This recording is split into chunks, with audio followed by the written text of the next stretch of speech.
Bakit di mo pansin itong aking pagtingin? Ba't di mo ramdam ang tibok nitong dibdib? Kaibigan lang pala ang tingin mo sa akin.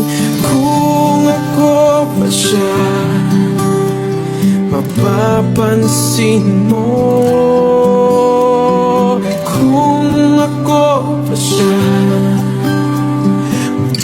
mamahalin mo.